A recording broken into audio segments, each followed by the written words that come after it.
ეხა ნერვებს ნუ მიშლი. ნორმალური ხარ ეხა? წერია სხვადასხვა სახეობები. ხო. ქართველებიც არიან, ტაფი კავსაძე, გიორგი კრიფშიძე, მერლინ მონრო. ყველა არის განსხვავებული, ხო, მთავარი ეგ არის. ხო, კი, აშკარად. სმერ შეეხ. აი ეს. არ ვცვლი არაფერს, ხო? ხო. აი აქ დავდოთ. ხარი უკვე ჩვეულებრივი კარტები რა. ყველა კარტი არის განსხვავებული, ხო? ეს თითი გამწე.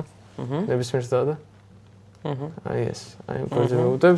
არ ვცვლი არაფერს, ხო? არა. ამოვატრიალა შეიძლება? კი. ლეონარდო დიკაპრიო. Так, მთელი ეს დრო ეძებს, ხო? ლეონარდო დიკაპრიო 10-იან აგური არის, ხო? აბა გახსენ ნახე რა დაში. ეხა ნერვებს ნუ მიშლი. ნახე. აი რა, აი აკაშ ვერ ამოხსენი ეს რანაირ აკეთ.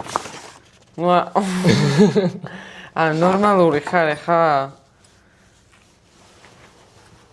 რანაირად ეხლა, რანაირად მე არ ავირჩიე კაცო ეს კარტები. ანუ აგერ არ მიზიხარ? ხო, რა ვიცი. რანაირად მე ხო შენ დამადებინე, შენ ხო არ დამადებინე ხალხო, ნუ